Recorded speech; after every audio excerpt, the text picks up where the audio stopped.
ఆ సమావేశానికి రాష్ట్ర ఎస్టీసీల అధ్యక్షులు కె గోపి గారు అధ్యక్షత వహించారు. అదేవిధంగా ఈ కార్యక్రమంలో అందరూ పాల్గొన్నాం. అందులో సారాంశాలు ఏంటంటే, రాష్ట్ర ప్రభుత్వం 12% రిజర్వేషన్ ఇస్తానని ఇవ్వకుండా కాలయాపన చేసి 2 ఉపకులాలను కలిపి కేంద్ర ప్రభుత్వం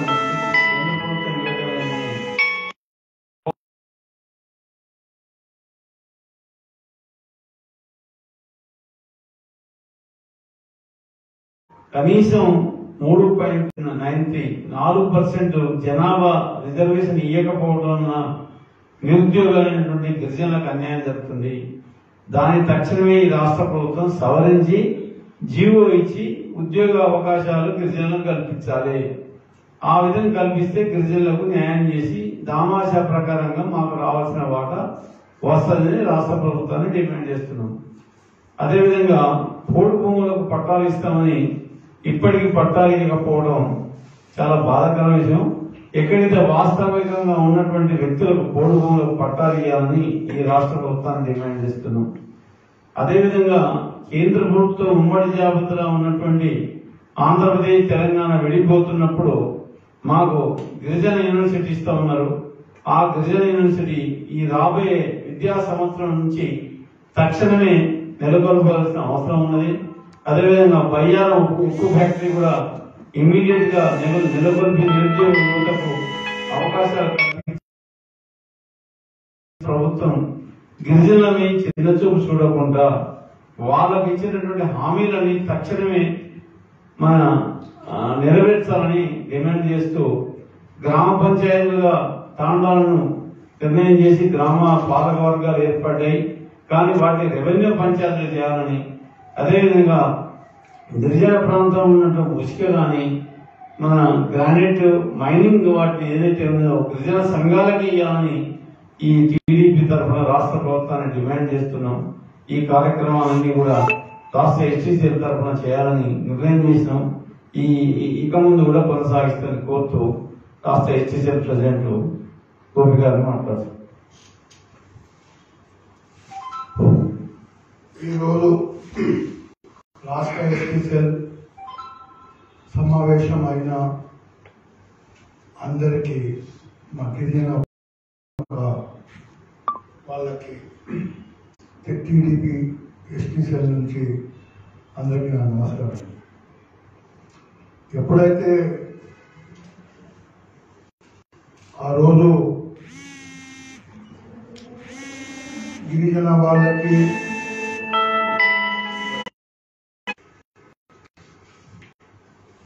ఎలాంటి లేకపోతే దానికి ఈ 40 సంవత్సరాలలో ఎంతో మంది విద్యార్థులు చదువుకొని హైదరాబాద్లో కానీ కొన్ని జిల్లాల్లో సిటీల్లో కూడా ఉద్యోగం లేకుండా వాళ్ళు బాధపడుతున్నారు. చెప్తున్నారు 90,000 మంది 1,00,000 మందికి ఉద్యోగాలు ఇస్తాయని చెప్పి కూడా ఎవరికి 3% అనేది 2%, 1% కూడా వాళ్ళకి ఉద్యోగాలు రావడం లేదు. ప్రభుత్వం దీని మీద గమనించి ఈ గిరిజన వాళ్ళకి ఉద్యోగాలు వాళ్ళకు తప్పకుండా రావాలని ప్రభుత్వానికి కోరుకుంటున్నాం. కావున భవిష్యత్తులో ఈ యొక్క ఆదివాసీల యొక్క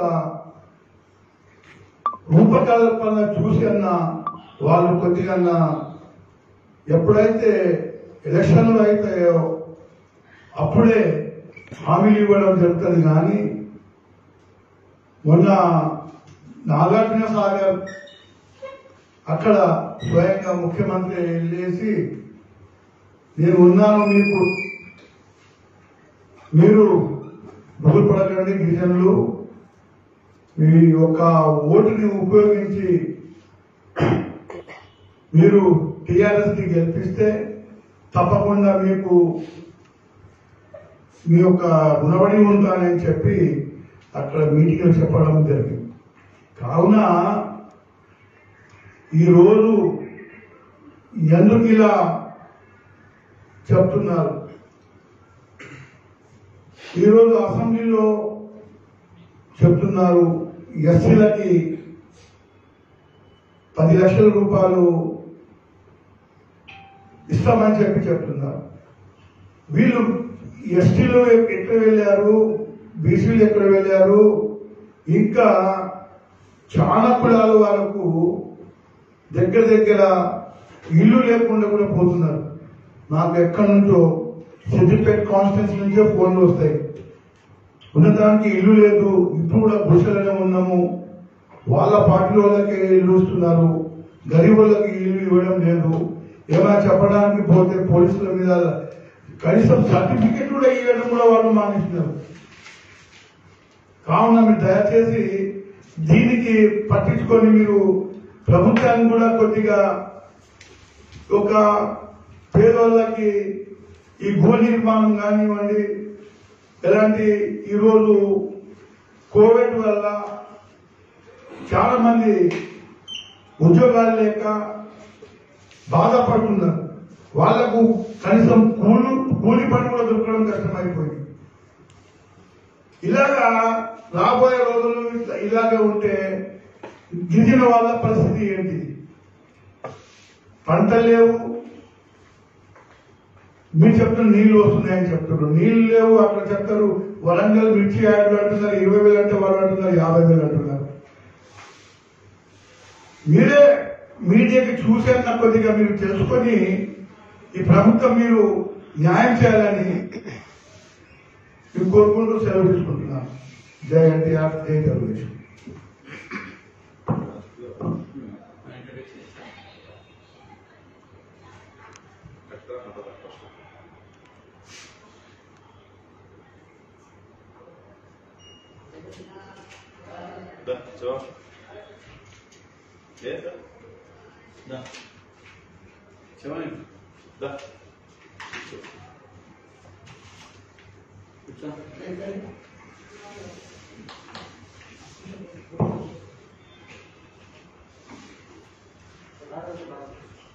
అందరికీ నమస్కారం.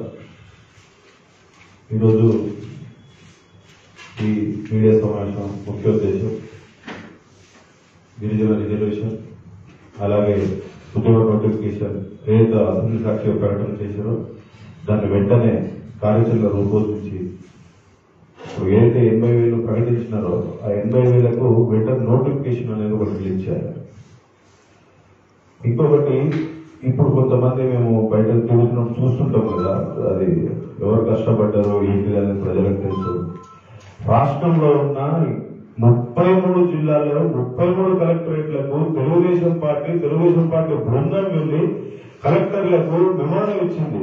అరే నాయన, ప్రజలు పిల్లలు ఉద్యోగాలు లేక వయసు భారం మీద పడిపోయి ఉస్మానియా యూనివర్సిటీలో తెల్లగడ్డ వచ్చి సత్య పరిస్థితి వచ్చింది. ఆయన చాలా మంది చచ్చిపోతున్నారు. సునీల్ నాయక్, బోడా నాయక్ ఇట్లా చాలా మంది చచ్చిపోతున్నారు. వాళ్ళని గుర్తించండి, ప్రజలు ఇంకా ఎంతమంది చంపుకుంటారు అని చెప్పేసి దాదాపుగా తెలుగు ఆందోళనలో కానివ్వండి, గిరిజన విభాగం కానివ్వండి, ఎస్సీసీలు కానీ ఎస్టీసీలు ప్రతి ఒక్కరు కూడా స్వయాన మా రాష్ట్ర అధ్యక్షుడు నరసింహులు గారి దీక్ష కూర్చోవడం జరిగింది. అప్పటికి ప్రభుత్వానికి మేలుకు వచ్చింది. సరే సంతోషం, ఉద్యోగ నోటిఫికేషన్ ఇచ్చినాం. ఉద్యోగ నోటిఫికేషన్ ఏదైతే అసెంబ్లీ సాక్షిగా ప్రకటించిన 91,000 అని చెప్పేసి వెంటనే దాన్ని కార్యాచరణ చేసి వెంటనే నోటిఫికేషన్ ఇవ్వండి. కోచింగ్ సెంటర్లు మొత్తం నిండిపోతున్నారు మనుషులు. ఇప్పుడు కేటీఆర్ గారు మాట్లాడారు 6 నెలలు ఫోన్లు పక్కన పెట్టారు. 6 నెలలు ఇప్పటి నుంచి కొన్ని ఉద్యోగాల నోటిఫికేషన్ నువ్వు ఇచ్చిన వెంటనే ఎవరు పోయి రాయారు.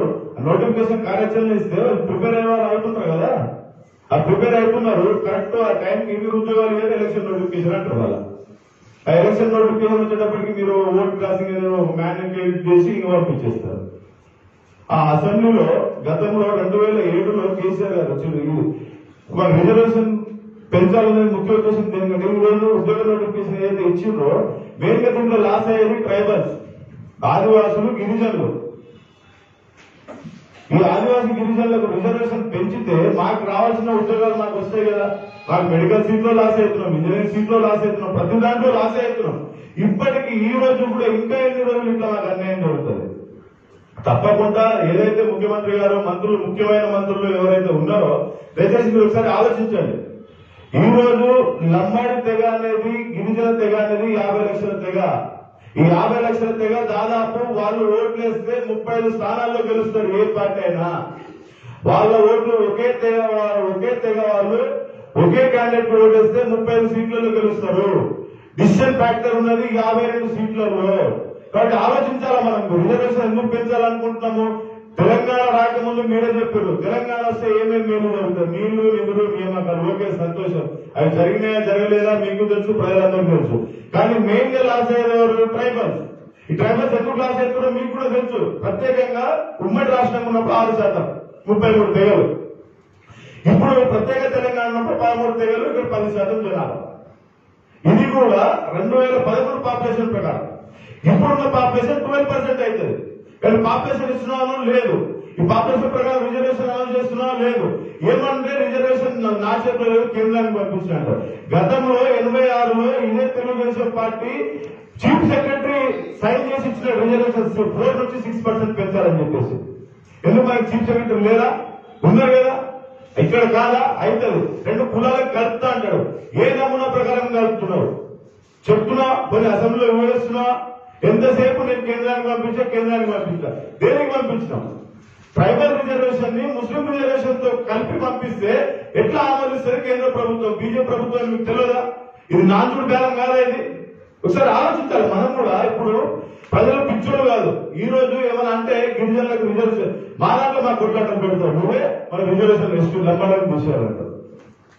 ఈరోజు ఛాలెంజ్ చేస్తున్నా, ఇదే హైదరాబాద్ లో ఏ ఒక్కరికి కూడా గిరిజనులకు ఎల్బీనగర్ నుంచి మొదలు పెట్టుకుంటే పటేల్ దాకా ఏ ఒక్కరికి బెంజ్ కార్ షోరూమ్ ఉన్న తీసే, ఏ ఒక్కరికి హైమాక్స్ థియేటర్ ఉన్న తీసే. ఇప్పటి కూడా పెట్టాలనుకుని బతికేది మా గిరిజనులు. ఈ రోజు కూడా ఆ విషయం మీకు తెలియదా? తెలుసు. రోడ్ల మీద అడుపతిలేదు మా వాళ్ళు, జిహెచ్ఎంసీ కార్మికులు ట్రైబల్స్, జొన్నరొట్టు అమ్ముకునే ట్రైబల్స్, కట్టెలు పట్టుకొచ్చి అమ్ముకునే ట్రైబల్స్. ఇప్పుడు హరితహారం పేరు పెట్టిన మళ్ళీ ఎవరంటే అడవి పెంచుతాడు. అడవి ఉన్నదా నాన్న, మా తమ్ముడు చూసుకుంటారు అడవిని. దాన్ని పెంచవలసిన అవసరం లేదు, పెంచు సంతోషం. కానీ దాంట్లో నువ్వు నిలబెట్టవు. నాకు ఇచ్చేదానికి గుంజుకునే నువ్వెవరుగా? గుంజుకొని ఎవరు పెట్టింది? బట్ దయచేసి మనం కూడా ప్రతి ఒక్క గిరిజన సోదరులు పార్టీలకు అతీతంగా మనకు రావాల్సింది రిజర్వ్. మనం ఏ రాజకీయం చేసినా, ఏ నాయకుడు ఉన్నా ఈ రోజు అసెంబ్లీ నడుస్తుంది. దయచేసి మా గిరిజన ఎమ్మెల్యే 12 మంది ఎవరైతే ఉన్నారో 12 మంది కూడా ఏ ఒక్కరు కూడా అసెంబ్లీలో రిజర్వేషన్ గురించి మాట్లాడలేదు. దయచేసి మీరు గెలిచింది ట్రైబల్ రిజర్వ్ కాన్ఫరెన్స్ లో జనాభా ప్రాతిపదికన ఏదైతే 12 కాన్ఫరెన్స్ ఉందో జనాభా ప్రాతిపదికన రిజర్వ్ కాన్ఫరెన్స్. కాబట్టి ఖచ్చితంగా మేము మా మీద గెలిచిన వ్యక్తులు కాబట్టి మేము కూడా జనాభాలో ఉన్నాం. కాబట్టి ఖచ్చితంగా మా రిజర్వేషన్ గురించి మాట్లాడాలి, ఖచ్చితంగా ట్రైబల్ గురించి మాట్లాడాలి. డెవలప్మెంట్ గురించి మాట్లాడుతున్నాం, కరెక్ట్, ఓకే, ఒప్పుకుంటాం. కానీ at the same time tribals గురించి కూడా మాట్లాడాలి. నువ్వు రిజర్వేషన్ గెలిచినావు, నువ్వు జెండర్ గా గెలిచిన మిమ్మల్ని అడగా ఏ ఒక్కరిని కూడా అడగాం. జెండర్ గా గెలిచిన ఎందుకు అడతామా? మిమ్మల్ని గెలిపించుకున్నారు. కాబట్టి ప్రతి ఒక్క గిరిజన ఎమ్మెల్యేలు ఇప్పుడు పార్లమెంట్ కూడా నడుస్తుంది. పార్లమెంట్ నడిచేటప్పుడు కూడా పార్లమెంట్ లో తెలంగాణ నుంచి 4 ఉన్నారు. దాంట్లో మనకి 2 ఎస్టీలు ఉన్నారు. ఆ 2 ఎస్టీలు కూడా ఏ ఒక్కరు కూడా ట్రైబల్ గురించి మాట్లాడిన దాఖలాలు ఉన్న తెలంగాణ ఒక్కటే కాదు, మొత్తం భారతదేశంలోనే ఏకైక మహిళ లంబాడి మన కవిత గారు. ఆమె కూడా ఏ ఒక్క రోజు కూడా మాట్లాడలేదు. ఎందుకు మాట్లాడలేదంటే కేసీఆర్ దగ్గర చేశారంటే నడుస్తుంది. కానీ దయచేసి మా రిజర్వేషన్ మీద గెలిచిన ఎంపీలు, ఎమ్మెల్యేలు, అలాగే ఎవరైతే ముఖ్యమైన నాయకులు, ముఖ్యమైన మంత్రులు ఉన్నారో సత్యవతి గారు కానివ్వండి, ఇంకా ఎవరు స్వయం సర్పంచ్, తప్పకుండా మా రిజర్వేషన్ పెంచే ప్రయత్నం చేయండి. ఈ రోజు మీకు మంత్రి పదవి వచ్చిందన్నా లేకపోతే ఉన్న ఎమ్మెల్యేలు గెలిచిరన్నా మా రిజర్వేషన్ స్థానాల్లో గెలిచినారు. కాబట్టి ఖచ్చితంగా మా రిజర్వేషన్ గురించి మాట్లాడండి. మా రిజర్వేషన్ పెంచిన తర్వాత ఉద్యోగ నోటిఫికేషన్ ఇవ్వండి. రిజర్వేషన్ గురించి మాట్లాడకుంటే మీరు ఉద్యోగ నోటిఫికేషన్ ఇస్తే లాస్ అయ్యేది మేము. కాబట్టి దయచేసి మాకు రిజర్వేషన్లు పెంచాలి. పెంచకపోతే ఇదే తెలుగుదేశం పార్టీ, ఇదే గిరిజన విభాగం తరఫున తప్పకుండా పెద్ద ఎత్తున ఉద్యమాలు ఉంటాయి. గతంలో మేము చేసిన ఉద్యమాలను బట్టి ఇప్పుడు ఉద్యోగ నోటిఫికేషన్ ఇచ్చినాం. సేమ్ టైం గతంలో ఏదైతే తెలుగుదేశం పార్టీ పెంచింది కాబట్టి ఖచ్చితంగా మాకు తెలుసు అది ఇక్కడ అవుతుందని కూడా మీకు కూడా తెలుసు. అప్పుడు మీరు కూడా తెలుగుదేశం పార్టీలోనే ఉన్నారు. అప్పుడు మీకు కాబట్టి మీకు ప్రతి విషయం తెలుసు. ఒకసారి ఆలోచించండి. దయచేసి మాకు రిజర్వేషన్లు పెంచితే మా గిరిజనులు కూడా కొంతమంది ఉద్యోగులు అవుతారు, కొన్ని ఫ్యామిలీలు పడతాయి. బట్ ఆలోచించి కొంచెం తొందరగా రిజర్వేషన్ ఇస్తే మంచిది. లేకపోతే ఏ విధంగా మీ దగ్గరికి రావాలో, ఏం చేయాలో, ఏ విధంగా కార్యాచరణ రూపొందించాలి, ఏ విధంగా అసెంబ్లీ ముట్టడి చేయాలి, ఏ విధంగా మేము ప్రగతి భవన్ ముట్టడి చేయాలని త్వరలో మా బృందం ప్రకటిస్తుంది. తప్పకుండా ఆ కార్యాచరణ కూడా తీసుకుంటాం. జై తెలంగాణ. జై తెలుగుదేశం.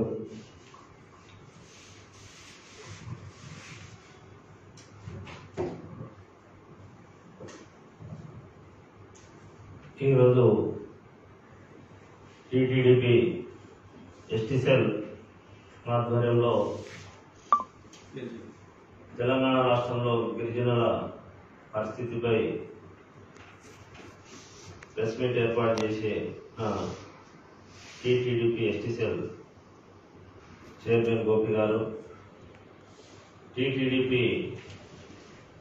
రాష్ట్ర ప్రధాన కార్యదర్శి రాజు నాయక్ గారు, దేవరకొండ ఇన్ఛార్జ్ విజయ్ గారు, నా పేరు రవీందర్ నాయక్. నేను తెలంగాణ స్టూడెంట్ జేఏసీ ఒక వ్యవస్థాపక సభ్యుడిని, వైట్ జేఏసీ ఫౌండర్ మెంబర్ని, TTDP vice ST cell vice president. మిత్రులారా, ఈరోజు తెలంగాణ రాష్ట్రంలో తెలంగాణ ఏర్పడితే గిరిజనులకు ఏ విధమైన అవకాశాలు వస్తాయో అని ఆనాడు హామీనిస్తే, నిజంగా తెలంగాణ రాష్ట్రం వస్తే బంగారు భవిష్యత్తే ఉంటుంది గిరిజనులకు అని నమ్మి ఉద్యమంలో అందరికంటే ముందుండి పోరాడి ఆ రోజు మానుకోట ఘటన మనం చూసుకుంటే ముఖ్యంగా వైఎస్ జగన్ తెలంగాణపై దండయాత్ర చేస్తున్న క్రమంలో మానుకోట గిరిజన బిడ్డలు తరిమితే, అదేవిధంగా ఉస్మానియా యూనివర్సిటీ విద్యార్థులు చలో హైదరాబాద్ అని చెప్పి పిలుపునిస్తే ఈరోజు తెలంగాణ రాష్ట్ర ఏర్పాటైన సంగతి సమాజం అందరికీ తెలుసు. మరి తెలంగాణ రాష్ట్రం ఏర్పడితే మొట్టమొదటి జీవో గిరిజనులకు 12% రిజర్వేషన్ పైన పెడతా అన్న మన కేసీఆర్ గారి మాటలు 9 సంవత్సరాలు గడుస్తున్నా ఆచరణకు నోచుకోలేదంటే మరి ఇవాళ తెలంగాణలో ఉన్న గిరిజనుల పట్ల మీకున్న కమిట్మెంట్ అయితే ఏంటి? తెలంగాణ సమాజం ఇవాళ ఏ విధంగా బంగారు తెలంగాణ అవుతుంది? ఇక్కడ ప్రధానంగా 12% ఉన్న గిరిజనుల బతుకులే మారకుంటే ఈ తెలంగాణ ఎట్లా బంగారు తెలంగాణ అవుతుందని నేను పాలకులను ప్రశ్నిస్తున్నా. ఇవాళ మీరు హడావిడిగా సుదీర్ఘ నిరీక్షణ తర్వాత విద్యార్థులు ఎంతో మంది బలిదానాలు చేసుకున్న తర్వాత ఈరోజు తాపీగా ఎలక్షన్స్ కు ముందస్తుగా పోయే క్రమంలో మీ స్వార్థపూరిత రాజకీయాల కోసం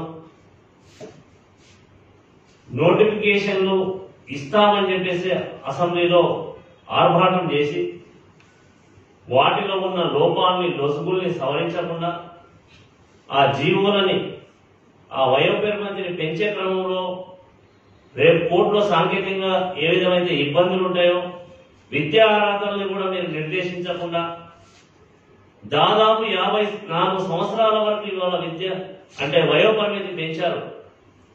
మరి దాదాపు 54 సంవత్సరాల క్రితము అంటే 30-40 సంవత్సరాల క్రితం 10th చదివిన వాళ్ళు, 30 సంవత్సరాల క్రితం గ్రాడ్యుయేషన్ పూర్తి చేసిన వాళ్ళు ఈనాడు నువ్వు పెట్టే విద్యా అర్హత నిబంధనల్లో వాళ్ళు వీళ్ళకి ఎట్లా పోటీ వస్తారని వాళ్ళకి ఎగ్జామ్షన్స్ ఇవ్వాలి కదా. అంటే డిగ్రీలో మీరు పర్సెంటేజెస్ తగ్గుతున్నారు, మరి ఆ పర్సెంటేజెస్ ఉంటాయా? 40 సంవత్సరాలు ఇప్పుడున్న మీ కొడుకులకు, ఇప్పుడు కొడుకులకు, కోడళ్లకు, బిడ్డలకు, తండ్రులకు, మామలకు, అల్లుళ్లకు పోటీ పెడుతున్నారు ఈ ఉద్యోగ పోటీ పరీక్షల్లో. మరి ఆనాడు చదువులు ఈనాడు చదువులు ఒకటేనా? ఆనాడు మరి ఉన్న పర్సెంటేజ్ ఈనాడు ఉన్న పర్సెంటేజ్ ఒకటేనా? మరి అవన్నీ ఏమి ఆలోచించకుండా మీరు ఉద్యోగ నోటిఫికేషన్ భర్తీ ప్రకటన ఇచ్చారు. సరే, ఏదైతే ఏముంది, కళ్ళు కాయలు కాసేటట్టు ఎదురు చూస్తున్న విద్యార్థులకు ఎడారిలో ఓఎస్ఎస్ అనిపించి ఇవాళ సరే అని చెప్పేసి అప్పో సొప్పో చేసి కోచింగ్లకు ఎక్కబడ్డారు. మరి ఆ క్రమంలో నోటిఫికేషన్లో భర్తీ ఎప్పుడు చేస్తామని చెప్పేసి ఒక క్యాలెండర్ రూపొందించకుండా నోటిఫికేషన్లు వస్తున్నాయి చదువుకోండి అంటే 2 సంవత్సరాల తర్వాత వస్తాయా, సంవత్సరం తర్వాత వస్తుందా, ఏమని భావించాలి? ఎంతని వాళ్ళు వ్యయ ప్రయాసాలు కూర్చాలి? ఇది కూడా ప్రభుత్వం ఆలోచన చేయాలి. త్వరగా దాని క్యాలెండర్ని అన్ని నోటిఫికేషన్లు గ్రూప్ 1 స్థాయి నుంచి గ్రూప్ 4 స్థాయి వరకు ఒక ఆర్డర్ లో నోటిఫికేషన్స్ ఇవ్వాలి. లేదంటే గ్రూప్ 4 సాధించిన వాళ్ళకి గ్రూప్ 2 వస్తుంది, గ్రూప్ 2 వచ్చిన వాళ్ళకి గ్రూప్ 1 వస్తుంది. ఆ విధంగా ఏంటంటే ప్రతిభ ఉన్న వాళ్ళకి 10 ఉద్యోగాలు వస్తే ఆ ఉద్యోగాలన్నీ ఖాళీలుగా మిగిలిపోతాయి మళ్ళీ. కాబట్టి ప్రభుత్వం తగు జాగ్రత్తలు తీసుకోవాలని కోరుతున్నాం. మా గిరిజన సమాజానికి వచ్చేసరికి అసలు మేము ఉద్యోగ నోటిఫికేషన్ భర్తీ చేయవద్దని చెప్పి కోరుతున్నాం. మా 12% రిజర్వేషన్ ఇచ్చిన తర్వాతనే భర్తీ చేయాలని కోరుతున్నాం. ఎందుకంటే మీరే చెప్పారు ఇంతకుముందు దాదాపు 1,20,000 ఉద్యోగాలు తెలంగాణ రాష్ట్రంలో భర్తీ చేశాము, ఇంకో 7,000 ఉద్యోగాలు భర్తీ చేస్తున్నాము. అంటే 2 లక్షల ఉద్యోగాలు మీరు భర్తీ చేస్తూ నోటిఫికేషన్ ఇచ్చారు, 1,20,000 ఉద్యోగాలు భర్తీ అయిపోయాయి. మరి మాకు 6% రిజర్వేషన్ తోటి నోటిఫికేషన్ ఇస్తే మేము నష్టపోయిన ఉద్యోగాలు ఎన్ని? 6%కి ఇంకో 6% మైనస్, 12%కి 6% మైనస్ అయితే మేము 12,000 ఉద్యోగాలు కోల్పోయాం. అంటే ఈ అమాయక గిరిజనులు 12,000 ఉద్యోగాలు కోల్పోయారంటే ఎంతమంది భవిష్యత్తు ఇవాళ రోడ్డు పాలైందనే విషయాన్ని మీరు గమనించాలి. మరి ఆ రోడ్డును మీరు ఏ విధంగా భర్తీ చేస్తారు? మరి ఈ 6% మీరు ఏదైనా మైనింగ్ లో కానీ, వైన్స్ లో కానీ, శాండ్ లో కానీ, ల్యాండ్ లో కానీ మీరు అమ్మే దాంట్లో మాకు ఏమైనా రిజర్వేషన్ ఇస్తున్నారా? ప్రైవేట్ రంగంలో ఏమైనా రిజర్వేషన్ కల్పిస్తున్నారా? మరి మీరు ప్రైవేట్ రంగంలో కూడా రిజర్వేషన్ కల్పిస్తామని చెప్పారు. మరి దాంట్లో ఏమన్నా ఎస్టీలకు రిజర్వేషన్ కల్పించి ఉద్యోగ నష్టపోయిన విద్యార్థులకు ఏమన్నా, నిరుద్యోగులకు ఏమన్నా మీరు అక్కడ అవకాశం ఇస్తున్నారా? అంటే ఇవాళ గిరిజన సమాజం మీకు ఓటేస్తుంది, గెలిపిస్తుంది కాబట్టి వీళ్ళని పట్టించుకోకుండా నడుస్తుందని చెప్పేసి మీరు భావిస్తున్నారా? ఇప్పటికే మేము మా గిరిజన ఎంపీ ఎమ్మెల్యేలు కూడా హెచ్చరిస్తున్నాం. మిమ్మల్ని అసెంబ్లీలకు పంపించింది మీకు ఆవలింతలు వచ్చినా కూడా నోరు తెరవకుండా కూర్చొని భజన చేయడానికి కాదనే విషయాన్ని మీరు గుర్తుంచుకోవాలి. మళ్ళీ మళ్ళీ గెలిపిస్తారని భ్రమపడవద్దని చెప్పేసి మేము హెచ్చరిస్తున్నాం. మీరు కల్లి కొల్లి మాటలు చెప్పి మళ్ళీ ఏ ముఖం పెట్టుకొని మీరు ఓట్లకు వస్తారని చెప్పేసి మేము ప్రశ్నిస్తున్నాం. మీరు ఎక్కడ అడిగారు? మీకు రాజ్యాంగం కల్పించిన హక్కు రిజర్వేషన్. ఇది ఎవడో పార్టీ బీఫామ్ ఇస్తే మీరు ఎమ్మెల్యేలు కాలేదు. ఇది రాజ్యాంగం మీకు ఇచ్చిన, గిరిజనులకు ఇచ్చిన హక్కు. మీకు ఏ జిల్లా స్థానంలో మీకు బీఫామ్ ఇస్తే సరేలే, మేమేదో ఎవడో కాలు మొక్కి ఎవడో భిక్ష మీద ఇవాళ అసెంబ్లీలోకి వచ్చాము కాబట్టి మాకు మాట్లాడే పరిస్థితి లేదని అనుకోవచ్చు. మరి మీరు కోట్ల రూపాయలు ఖర్చు చేసి మరి మీరు ఏం సాధించామని మీరు అసెంబ్లీలో అడుగు పెడుతున్నారు?